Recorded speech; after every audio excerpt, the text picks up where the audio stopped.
The Dallas Mavericks have finally added a second superstar next to Luka Doncic, bringing in Kyrie Irving in a trade deadline acquisition from the Brooklyn Nets. Now, the question, of course, is this the right piece for the Dallas Mavericks? All the off-the-court issues for Kyrie Irving, is this the right guy to partner with one of the best players in the NBA, one of the best young players in the NBA, in Luka Doncic?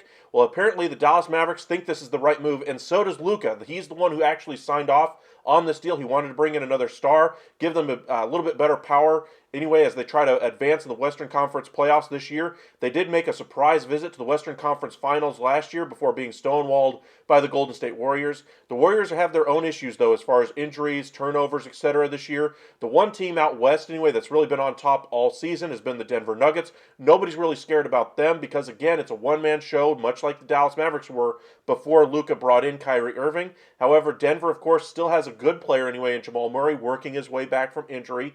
They have a good offensive weapon in Michael Porter Jr., but again, he's not exactly stopping anybody defensively.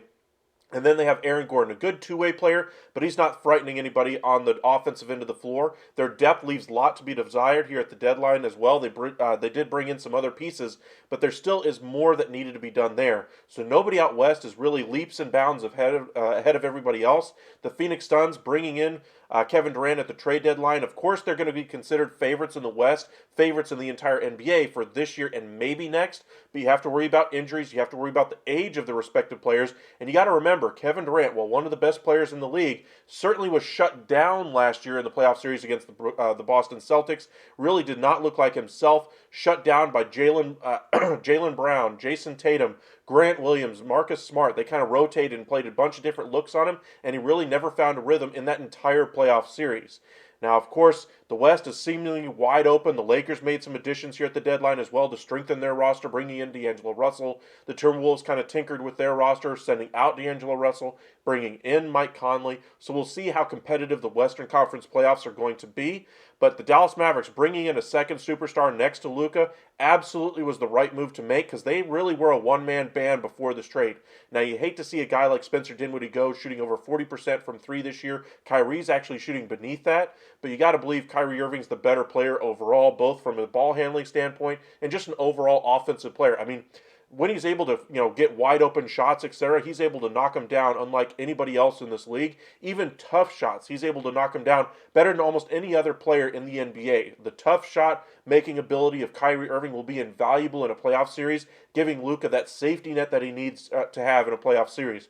Luka last year had Spencer Dinwiddie and Jalen Brunson to kind of take over ball handling responsibilities when he was off the floor. You'd have to say that Kyrie Irving is a better player than both of them and should be able to take some of the pressure off of Luka Doncic and allow him to get some rest as he tries to, as they try to navigate their way back to the Western Conference Finals and eventually to the NBA Finals. Let us know in the comments section if you think this is the right move for Dallas. There is a lot of risk that comes with it, of course.